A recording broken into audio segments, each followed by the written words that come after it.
Watch Infra TV, your digital economic channel on power, energy and infrastructure. Promoter Inertia Infra Media. Contact A. Prakash Iyer, Executive Editor on 0251 6500 Mobile 0922 354 7582 09322 604411. Email infratv.eepl@gmail.com.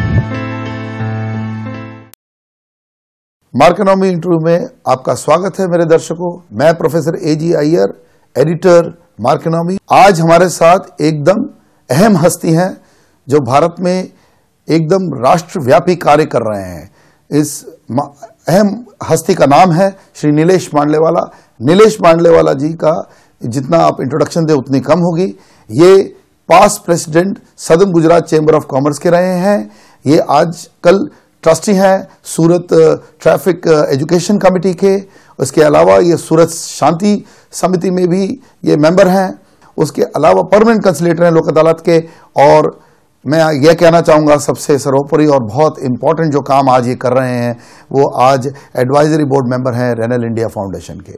मैं आपको बताना चाहूँगा कि renal India foundation के अलावा इनका जो काम हुआ है ये भारत के अंदर बहुत बड़ा काम हुआ है। और सूरत शहर में इन्होंने ऐसा नाम किया है जिसमें इन्होंने कैडेवर ट्रांसप्लांट का मतलब आज जो लोग ब्रेन डेड हो गए हैं या ब्रेन डेड हो रहे हैं उनके जो अंग हैं वो दूसरों को जीवन दे सकते हैं। और ये एकदम अहम कार्य है, बहुत ही जरूरी काम आज जो कर रहे हैं। ये भारत के अंदर बहुत बड़ा मतलब चेंज लाएगा, बहुत बड़ा काफ़ी लोगों को ज़िंदगी दे सकता है ये। और हमको बड़ा अच्छा लग रहा है कि हम आज मार्केनॉमी इंटरव्यूज़ के अंदर नीलेश मांडलेवाला जी का स्वागत करना चाहेंगे।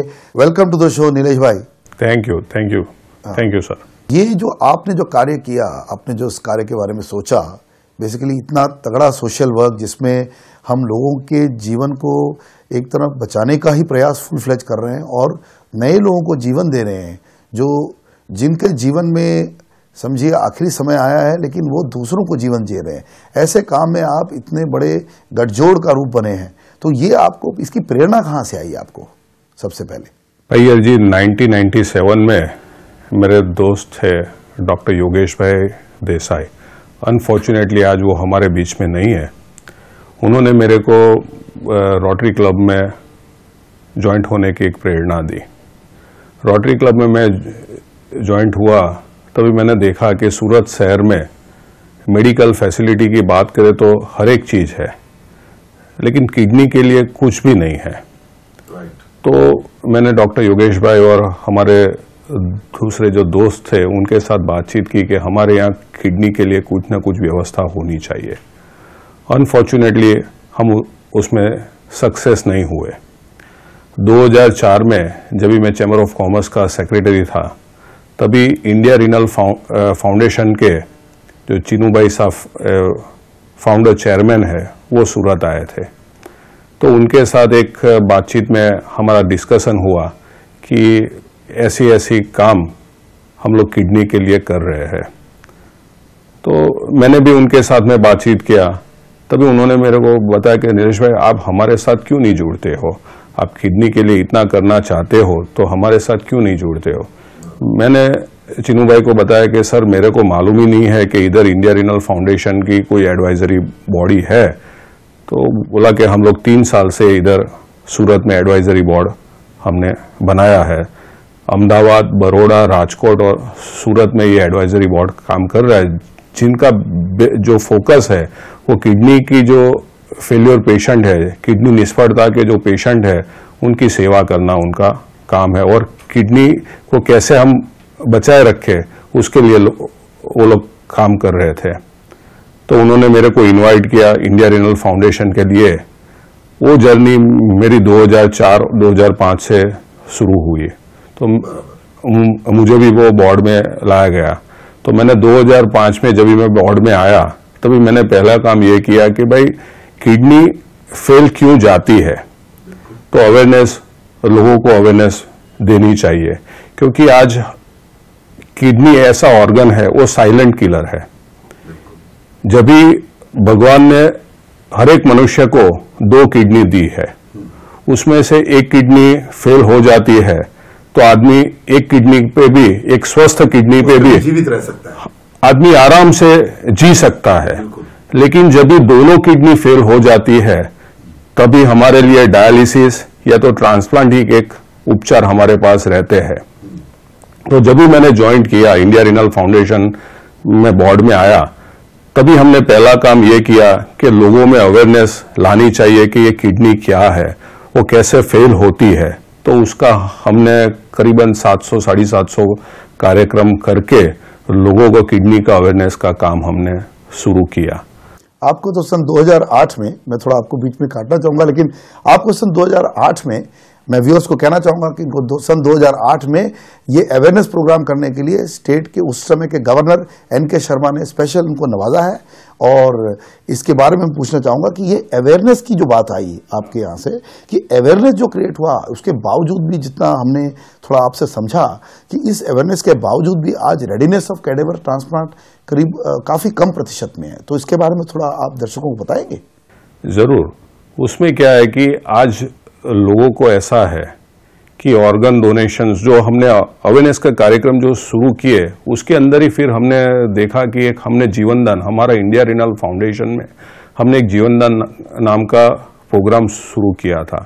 जीवनदान प्रोग्राम ऐसा है कि जो लोग ऑर्गन डोनेट करना चाहते हैं, लेकिन वो ऑर्गन किसको डोनेट करे, कैसे डोनेट करे, और उन लोगों को पता नहीं होता है। दूसरी की ऐसी परिस्थिति में जब भी व्यक्ति ब्रेन डेड होता है तभी उनकी रिलेटिव्स की मानसिक हालत भी ऐसी नहीं होती है कि वो ऑर्गन डोनेशन के लिए सोच सके। बड़ी मार्मिक परिस्थिति होती है, बहुत मार्मिक परिस्थिति, बहुत मार्मिक परिस्थिति होती है। तो उसके अंदर फिर हमने लोगों के साथ बातचीत करके ये प्रोग्राम हमने वहां पे 2005 में हमने शुरू किया। शुरुआत में हम लोग जब भी जाते थे, उनके रिलेटिव्स को काउंसलिंग करते थे, तभी लोग हमारे को जल्लाद भी बोलते थे। बिल्कुल, ये क्योंकि बड़ी मुश्किल परिस्थिति होगी, क्योंकि वो पूरा कॉन्सेप्ट ही नया था। आज व्यक्ति वेंटिलेटर के ऊपर, उनका जो भी स्वजन है, वेंटिलेटर पे उनका हार्ट चालू है, वो टाइम पे उनके रिलेटिव्स को जाके समझाना कि आपका व्यक्ति जो भी स्वजन है वो ब्रेन डेड हो चुका है, उसी समय के अंदर आप उसके ऑर्गन के डोनेट करोगे तो 4 से 5 लोगों को नई लाइफ मिलेगी। वो समझाना बहुत ही कठिन बात थी, लेकिन धीरे धीरे हम लोग उसके अंदर काम करते गए और सफलता मिलती गई। मैं इसमें एक पूछना चाहूंगा हमारे व्यूअर्स के लिए, आप बताइएगा कि ये ब्रेन डेड जो परिस्थिति है, इसको हम एक्सप्लेन करने में काफी हमें मुश्किल हो रही है। ये ब्रेन डेथ का मतलब क्या मीनिंग है, क्या तात्पर्य है इसका? मतलब किस परिस्थिति में पेशेंट को ब्रेन डेड डिक्लेयर किया जाता है? और इस पे आपने कुछ बताया कि वो जो विश्वसनीयता है सिस्टम पे, आप इसके बारे में थोड़ा हमारे को जरा ब्रीफ करें और समझाएं हमारे व्यूअर्स को। जब भी हमारे को जनरली क्या होता है कि रोड एक्सीडेंट के केसेस आते हैं तो उसमें हेड इंजरी होती है। हेड इंजरी होती है, न्यूरोसर्जन, न्यूरोफिजिशियन वो लोग उन लोगों को देखते हैं। वो क्लिनिकली फिर देखते हैं, उसका जो भी रिपोर्ट्स निकाल के देखते हैं और क्लिनिकली चेक करते हैं कि भाई ये व्यक्ति ब्रेन डेड है। तो हमारे को हॉस्पिटल से कॉल आता है कि ये हॉस्पिटल में आईसीयू में ये नंबर पे ब्रेन डेड पेशेंट है। हम जाके देखते हैं कि पहले न्यूरोसर्जन या न्यूरोफिजिशियन ने उनको ब्रेन डेड डिक्लेयर किया है क्या नहीं किया है, क्योंकि ऑर्गन डोनेशन के लिए सबसे पहले ये सर्टिफिकेशंस होना जरूरी है। कोई भी न्यूरोसर्जन या न्यूरोफिजिशियन के थ्रू उसको सर्टिफिकेशंस होना जरूरी है कि ये ब्रेन डेड पेशेंट है। और 4-6 घंटे के बीच में एक पहले समझ लो किसी ने 9 बजे देखा है तो दूसरा न्यूरोसर्जन न्यूरोफिजिशियन ने दोपहर को 1-2 बजे उसको ब्रेन डेड डिक्लेयर किया है, तो फिर हम लोग उसके अंदर काम करते हैं। फिर उनको रिलेटिव्स को समझाते हैं कि भैया आपका जो पेशेंट है डॉक्टर ने ब्रेन डेड डिक्लेयर किया हुआ है, यदि उनका ये वेंटिलेटर पे उनका हार्ट चल रहा है, लेकिन धीरे धीरे धीरे हर एक ऑर्गन काम करना बंद करेंगे और आखिर में उसका हार्ट बंद हो जाएगा, तो वो टाइम के अंदर आप उनके ऑर्गन को डोनेट करोगे तो उनके ऑर्गन को स्वर्ग में जरूरत नहीं है, ये इधर पृथ्वी पे 4 से 5 लोगों को नई जिंदगी मिलेगी। उसी हिसाब से हम उसको काउंसलिंग करते हैं, हम उसको समझाते हैं कि आपने पढ़ा होगा कि आदमी अमर हो गया है, लेकिन हम देखते नहीं कि आदमी अमर कैसे होता है। बुक में पढ़ते हैं कि आदमी अमर हो गया, तो हम उसको समझाते हैं कि जो आदमी ऑर्गन डोनेट करते हैं वो आदमी मरने के बाद भी दूसरे लोगों के अंदर जिंदा है। 1 मिनट हम इसमें आपके साथ चर्चा जारी रहेगी। बहुत बढ़िया बात कही आपने। हमारे दर्शकों के सामने ये बात कहने वाली है कि एक जीवन से कई जीवन मिल रहे हैं। ये नीलेश भाई मांडलेवाला ने इस बात को सामने रखा कैडेवर ट्रांसप्लांट के जरिए, और इस इंटरव्यू को हम जारी रखेंगे। इसके बीच में हम एक छोटा सा ब्रेक लेना चाहें और मिलेंगे आपको इस ब्रेक के बाद मार्कोनॉमी इंटरव्यू में मेरे साथ प्रोफेसर अय्यर के साथ। मार्कोनॉमी इंटरव्यू में आपका फिर से स्वागत है। आज हमारे साथ हैं श्री नीलेश मांडलेवाला और मैं आपके साथ प्रोफेसर एजी अय्यर, एडिटर मार्कोनॉमी। नीलेश भाई, इस राउंड में हम दर्शकों के सामने ये प्रश्न आपके सामने रखना चाहेंगे दर्शकों के लिए कि आप इस चैलेंजेस को कैसे ओवरकम करते हैं। जैसे कि यहाँ सूरत शहर में कोई भी हॉस्पिटल फैसिलिटी या इंफ्रास्ट्रक्चर फैसिलिटी और ट्रांसप्लांट फैसिलिटी की काफ़ी कमी है, तो ऐसे माहौल में आपने किस तरह से इसको सक्सेस अचीव किया। जैसे मैं समझता हूँ कि आपने तकरीबन 89 किडनीज का ट्रांसप्लांट कराया, कैडेवर ट्रांसप्लांट, और तकरीबन 21 अदर ऑर्गन्स का किया। तो ये आपने कैसे अचीव किया इस परिस्थिति में? अय्यर जी, सूरत में आपने बहुत सही बताया कि सूरत में कोई ट्रांसप्लांट की फैसिलिटी नहीं है, लेकिन हमने 2006 में जब ये एक्टिविटी, हमारा पहला ट्रांसप्लांट हुआ था, तभी हमारे सूरत में अशक्ता आश्रम हॉस्पिटल में हमने पहला ऑर्गन हार्वेस्ट किए थे। तभी हमने institute of kidney disease and research centre Ahmedabad, जो शॉर्ट में IKDRC के नाम से पहचानी जाती है, वहाँ से डॉक्टर की पूरी टीम आई थी। वो हमारी जर्नी जनवरी 2006 से शुरू हुई है, वो आज तक भी वो चालू ही है। जब भी ऐसा कोई पेशेंट आता है, मैंने आपको बताया कि जब भी हॉस्पिटल से हमारे को कॉल आते हैं कि इधर कोई ब्रेन डेड पेशेंट है, तो हम जाके पहले तो सब चेक करते हैं कि भाई ये उनको डॉक्टर ने ब्रेन डेड डिक्लेयर किया है, नहीं किया है, रिलेटिव्स की कंसेंट लेते हैं। यदि फिर सब हमारा काउंसलिंग के बाद वो लोग एग्री हो जाते हैं, तो हम देखते हैं कि उसका ब्लड ग्रुप क्या है। वो ब्लड ग्रुप, जो भी ब्लड ग्रुप होते हैं, वो हम IKDRC में जो ट्रांसप्लांट कोऑर्डिनेटर है उनको फ़ोन करके बताते हैं कि हमारे यहाँ ये ब्लड ग्रुप का एक कैडेवर है। तो वहाँ से हमारी जर्नी शुरू होती है।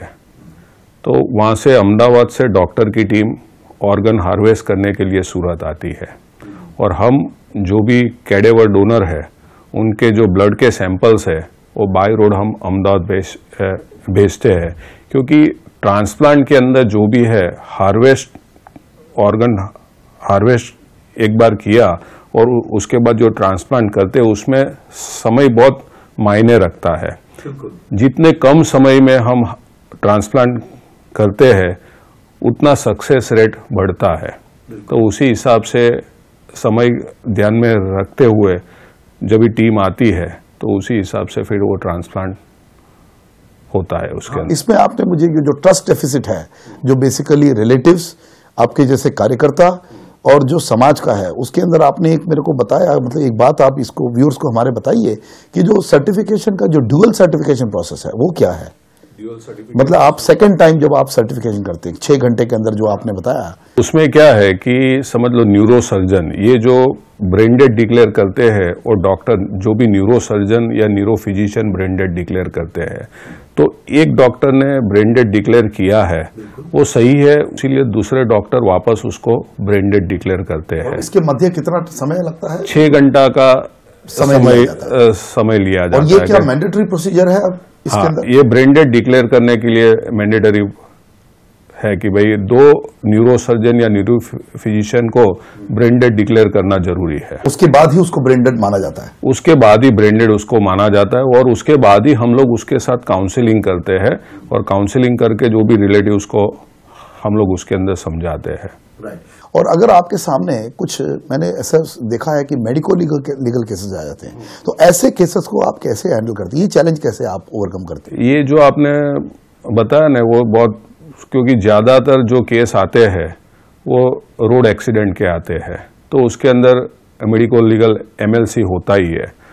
लेकिन हमारे यहाँ सूरत में हमारे पुलिस कमिश्नर अस्थाना साहब है, उन्होंने बहुत अच्छा, हमारा जब भी उनके साथ मीटिंग हुआ तो उन्होंने एक GR जारी किया, तो उसमें हर एक पुलिस स्टेशन को उन्होंने इन्फॉर्म किया कि भाई जब भी ऐसे कोई ब्रेन डेड केस आते हैं तो इंक्वेस्ट जल्दी से जल्दी हो सके, तो और जो भी कैडेवर डोनर के जो फैमिली है उसको तकलीफ ना पड़े, उसी हिसाब से उन्होंने उसके अंदर प्रबंध किया है।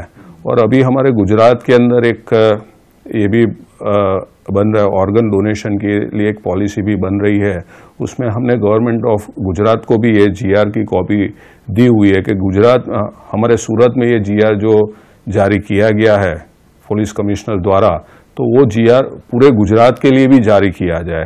तो क्या है कि उनके रिलेटिव्स को खूब उससे फ़ायदा होगा, क्योंकि उनकी मानसिक जो हालत है ना वो टाइम पे बहुत ही ख़राब होती है, और समय उनके लिए भी एक मायना रखता है कि भाई ऑर्गन डोनेट करने के बाद में उनको बॉडी जितने से जितनी जल्दी मिले, क्योंकि इंक्वेस्ट करने के बाद में उसका पोस्टमार्टम होता है, तो पोस्टमार्टम जितना जल्दी होके उनको बॉडी मिले, उसीलिए ये सब प्रोसीजर जितना जल्दी हो सके इतना जरूरी है।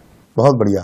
आपसे ये भी पूछना चाहेंगे कि आपने इतने 89 जो किडनी आपने डोनेशंस करवाए और ट्रांसप्लांट हुए आपके मुहिम से इंडिविजुअली, ये देश में, और ऊपर से जो 21 जो दूसरे 21 लीवर पेनक्रियास का अभी हमारे यहाँ गुजरात में पेनक्रियास और लीवर नहीं हो रहे थे, लेकिन हमारे अभी डॉक्टर प्रांजल भाई मोदी जो है वो liver transplant, cadaver liver transplant करते हैं, और अभी हमारे डॉक्टर जमाल भाई जो IKDRC में उन्होंने पेनक्रियास के अभी शुरू किया है, तो अभी हमारा लीवर और पेनक्रियास दोनों का भी साथ में ट्रांसप्लांट का काम शुरू कर दिया है हम लोग।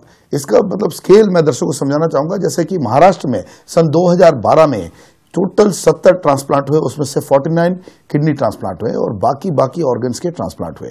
इसमें आपको देखना पड़ेगा नीलेश भाई ने जो काम किया है, मैं दर्शकों को समझाना चाहूंगा कि 89 किडनी ट्रांसप्लांट उन्होंने अपने, इनकी कोई संस्था नहीं, कुछ नहीं, अपने पर्सनल बलबूते पे उन्होंने किया है। इसके बारे में आपने कैसे अचीव किया इसको? आप सर, मेरी संस्था तो है ही इंडिया रीनल फाउंडेशन में, मैं एडवाइजरी बोर्ड मेंबर हूँ, लेकिन जो है वो हमारे बोर्ड के अंदर हम अकेले ही वो काम कर रहे, क्योंकि मेरे को ये काम के अंदर एक लगाव था।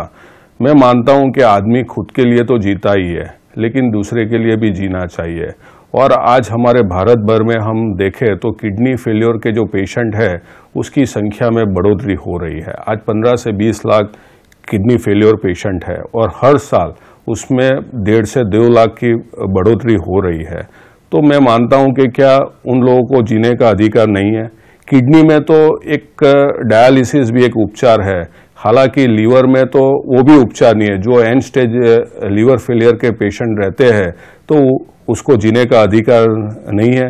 क्या उनके फैमिली में से कोई लाइव डोनर नहीं मिलता है तो उसको जीने का अधिकार नहीं है? मेरे फादर भी 7 साल तक मेरे फादर भी डायलिसिस पे रहे हैं। मैं मानता हूं, मैं जानता हूं कि वो उनके फैमिली की हालत क्या रहती है, मानसिक, शारीरिक, सब तरह की जो फैमिली में ऐसे किडनी फेलियर पेशेंट है उनकी हालत क्या रहती है वो मैं जानता हूं। इसीलिए मैंने तय किया कि भाई मेरे को ये प्रोग्राम में आगे बढ़ने का है, कुछ ना कुछ करने का है। आज मैंने आगे भी बताया कि जो ऑर्गन जला दिए जाते हैं या डांट दिए जाते हैं, उससे अच्छा है कि लोगों के काम में लगे। और ये अवेयरनेस हमारे सूरत और गुजरात में क्यों, पूरे सारे देश में क्यों नहीं हो सके? बिल्कुल, सारे देश में इसके बारे में अवेयरनेस क्रिएट करना है, ये नीलेश भाई बोल रहे हैं। जाइएगा नहीं, ये इंटरव्यू अभी जारी है। मैं प्रोफेसर अय्यर मार्कोनॉमी इंटरव्यू के लिए आपके साथ नीलेश मांडलेवाला जी के साथ फिर से हाजिर हूंगा इस छोटे से ब्रेक के बाद। ब्रेक के बाद मार्कोनॉमी इंटरव्यू में दर्शकों आपका फिर से स्वागत है। मैं प्रोफेसर AG अय्यर, एडिटर मार्कोनॉमी, और मेरे साथ हैं नीलेश मांडलेवाला जी।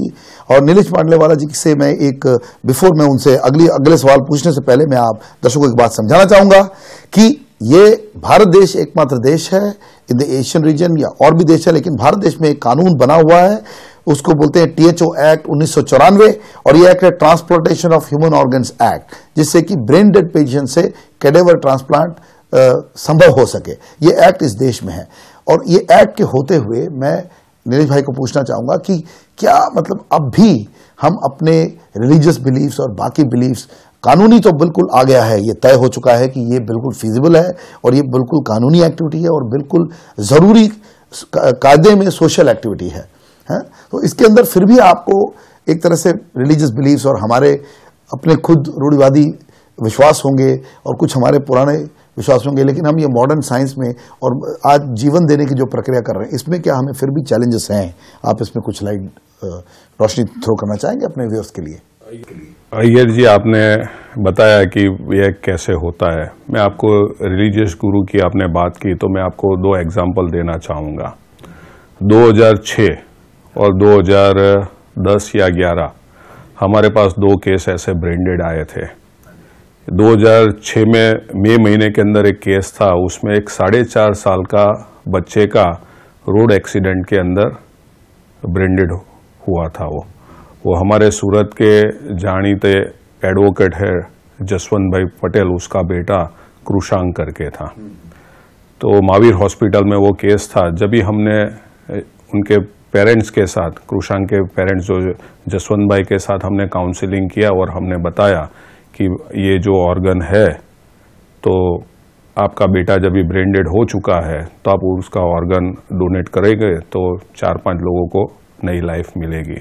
हमारे यहाँ बाप्स हॉस्पिटल है, उनके मेडिकल डायरेक्टर डॉक्टर हर्षद भाई जोशी, तो उन्होंने बताया कि भाई हम लोग परम पूज्य प्रमुख स्वामी महाराज के साथ बातचीत करके आपको बताएंगे। जब भी जसवंत भाई ने परम पूज्य प्रमुख स्वामी महाराज के साथ फ़ोन पे बातचीत किया कि ये मेरा बेटा ऐसा रोड एक्सीडेंट में ब्रेंडेड हुआ है और ये लोग काउंसलिंग हमारे को करके ऐसा बता रहे हैं कि भाई उनके आप ऑर्गन को डोनेट कीजिए तो 4-5 लोगों को नई जिंदगी मिलेगी। तो परम पूज्य प्रमुख स्वामी महाराज ने तुरंत ही बताया कि आपको ऑर्गन डोनेट करना चाहिए और समाज के हर एक लोगों को उसके लिए आगे आना चाहिए। और जब भी और उनके बाद में उनके बेटे का ऑर्गन डोनेट किया गया और संत लोग ने भी वहाँ आके उनको आशीर्वाद दिया। ये कि ये बात मैं आपको बताता हूँ। दूसरा ऐसा ही किस्सा अप्रैल 2011 में आया। तभी बारडोली के पास सांकड़ी गांव है, वहाँ पे पूज्य प्रमुख स्वामी महाराज आने वाले थे, तो उनकी सेवा में बुहारी गांव का एक 17 साल का लड़का हर्ष भंडारी करके गया हुआ था। तो वहाँ से रिटर्न होने के टाइम वो टेम्पो में बैठा था तो टेम्पो से गिर गया, तो उनका भी ब्रेंडेड हुआ और हमने उनके भी ऑर्गन डोनेट करवाए। तभी भी उन्होंने, उनके जो पिता थे, उन्होंने प्रमुख स्वामी महाराज को पूछा कि क्या करना चाहिए। तभी भी प्रमुख स्वामी महाराज ने बताया कि ऑर्गन आपको डोनेट करने चाहिए। जब भी ऐसा ब्रेंडेड है तो ऑर्गन डोनेट करने चाहिए और समाज के हर एक वर्ग के लोगों को आगे आना चाहिए। कोई भी रिलीजियस में ऐसा नहीं है कि ऑर्गन डोनेट करना पाप है, ऑर्गन बेचना पाप है। और हमारी हम जो ये कार्य कर रहे हैं उसमें बहुत ट्रांसपेरेंसी है। नहीं, मैं इसी पे आपको सवाल करना चाहूंगा कि क्या ये ऑर्गन खाली हम अमीरों के लिए है? क्योंकि जनरली ऐसा समझा जाता है, आम समाज में, व्यूअर्स के सामने बताना चाहूंगा ये कि ऐसी एक मानसिकता है कि ये तो केवल अमीरों को ही ऑर्गन मिलेगा, लेकिन ये गरीब आदमी, अगर किसी का गरीब आदमी का अगर ऑर्गन हमें गरीब आदमी को देना हो तो ये नीरज भाई आपने बिल्कुल इसको फेस किया होगा और आप काफी सामाजिक रूप से काम कर रहे हैं, तो इसको आप दर्शकों को बताइए कि कैसे इवन गरीब आदमी को भी हम, चाहे वो कितनी भी गरीबी में हो, लेकिन आपके जैसे लोग उनको भी मदद करते हैं। ये आप थोड़ा क्लियर करेंगे कैसे मदद आएगी उनको?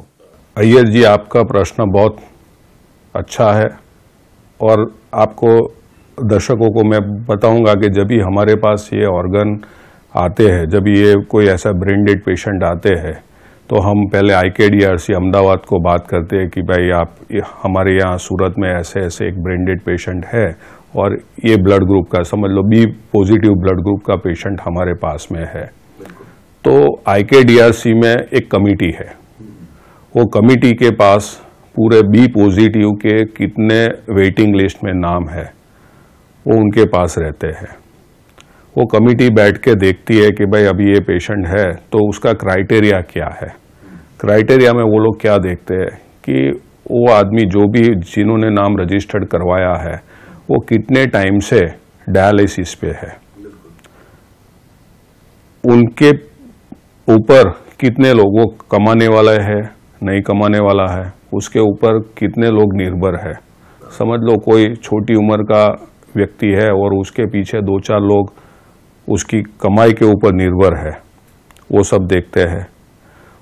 उनके फैमिली में से कोई ऑर्गन दे सकता है या नहीं दे सकता है, एक बार ट्रांसप्लांट हो चुका है या नहीं हो चुका है, वो सब कमिटी बैठ के उसके पॉइंट्स देके ये करती है।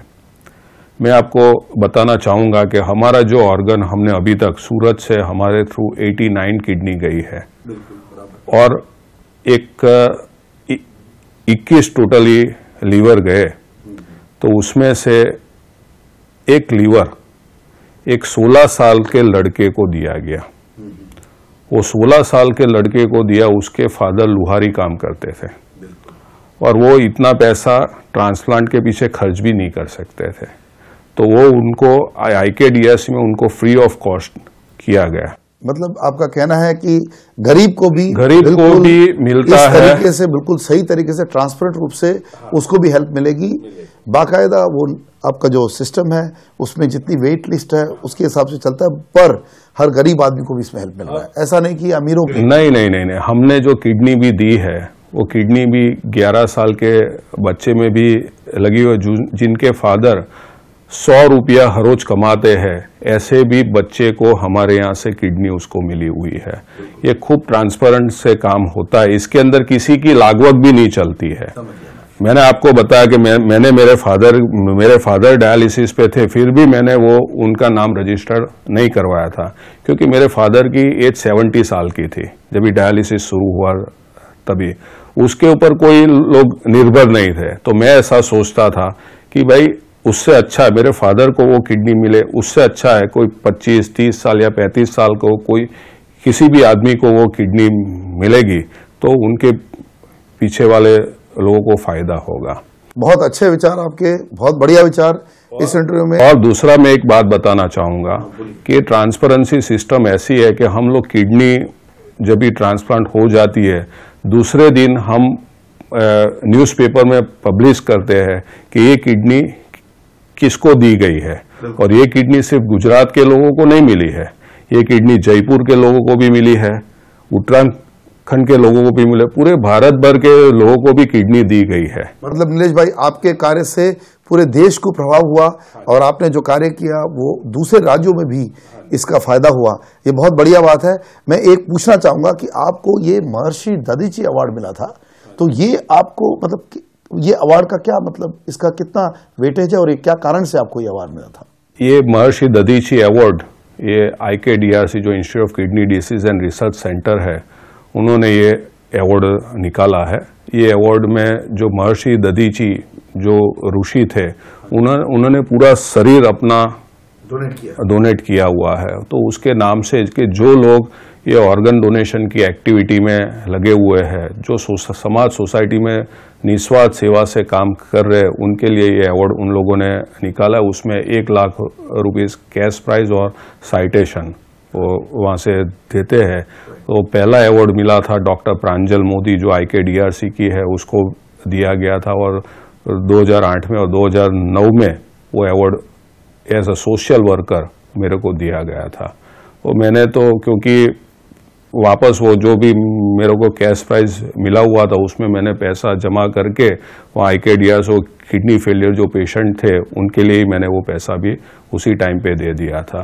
लेकिन उसके बीच में मैं एक चीज़ आपको बताना चाहूँगा, ये ट्रांसपेरेंस जो सिस्टम है वो ऐसा है कि साल में एक बार जो लोग ऑर्गन डोनेट करते हैं उनको फेलिसिटेशन का कार्यक्रम वहाँ अहमदाबाद में ही रखा जाता है। वहाँ पे गवर्नर या कोई भी लोगों को बुला के बड़े हस्ती के थ्रू बड़े हस्ती के थ्रू बुला के वो जो कैडेवर डोनर है उसके फैमिली को फेलिसिटेट किया जाता है। बहुत बढ़िया बात और उसके वो प्रोग्राम के अंदर जो रिसिपिएंट है उसको भी बुलाया जाता है, तो वो लोग साथ में बैठ के मिल के एक फैमिली की हिसाब से वो लोग बात करते हैं। हमारे थ्रू जो ऑर्गन डोनेट किए तो कई फैमिली ऐसे है कि जो रिसीवर है और कैडेवर डोनर फैमिली है, आज उनके साथ में एक फैमिली का नाता जोड़ गया है। ऐसे भी हमारे पास। अब वक्त बहुत कम बचा है, आपसे काफी बातें करना चाहते हैं लेकिन वक्त बहुत कम बचा है इस इंटरव्यू में। एक आखिरी सवाल, आप देश के लोगों को कैडेवर ट्रांसप्लांट के प्रति, ये बहुत बड़ा विषय है, आज 20 से 25 लाख लोगों को इसकी जरूरत है, आवश्यकता है आपके जैसे लोगों की, 25 लाख लोगों की जिंदगी में एक तरह से निर्वाण देने की बात है, तो इसमें आप ऐसा क्या मैसेज देना चाहेंगे मार्केनोमी के थ्रू? हमारे दर्शकों को आप क्या मैसेज देना चाहेंगे? दर्शक मित्रों, मैं आपसे कहना चाहूंगा, आज एक संदेश देना चाहूंगा ये माध्यम के द्वारा कि आपके आसपास जब भी कोई ब्रेन डेड पेशेंट आपको मालूम पड़े कि ये आजू बाजू कोई फैमिली में, आपके दोस्तों में, कुटुंबों में कोई ब्रेन डेड पेशेंट है, तो उनके ऑर्गन डोनेट करवा के दूसरे 4-5 लोगों को नई जिंदगी मिले। ये जो यज्ञ हमने शुरू किया है, ये यज्ञ के अंदर आपका कुछ न कुछ योगदान देके जो लोग किडनी फेलियर पेशेंट है और लीवर फेलियर पेशेंट है उनको नई जिंदगी देने में आपका योगदान करें। मैं इतना ही कहना चाहूंगा कि युवानी में रक्तदान, ब्रेन डेड के बाद किडनी दान और लीवर दान। थैंक यू नीलेश मांडलवाल जी, बहुत बढ़िया लगा आपको। मेरे ख्याल से आज देश के लोगों को बड़ा फायदा हुआ होगा इस इंटरव्यू से। और मैं प्रोफेसर एजी अय्यर मार्केनोमी इंटरव्यूज में आपके साथ, इस वक्त हमारे साथ नीलेश मांडलेवाला जी थे, बहुत प्रमुख व्यक्ति जिन्होंने काफ़ी बड़ा समाज सेवा का अपना आंदोलन छेड़ा हुआ है और ये राष्ट्र में सबसे अहम कार्य कर रहे हैं।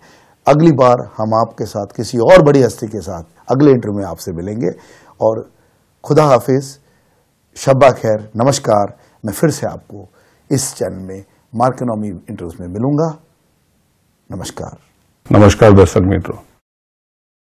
If you are a power, energy and infrastructure company, advertise and promote your brand with India's topmost international grade publications. Inertia, Asia's premier journal on sustainable energy and power. And Markeenomy, the journal for infrastructure, water, environment and economy. Also presenting Markeenomy Marathi, India's first and only regional language journal on energy, power and infrastructure sectors. Power your brands, advertise with our journals, partner our seminars and roundtables. Supported by Inertia Foundation and REPA, Renewable Energy Promotion Association. Contact Falcon Media, email inertia.falcon@gmail.com. Markeenomy.falcon@gmail.com. Call 0902 90 77245. 0902 90 92223. 0922 354 7582.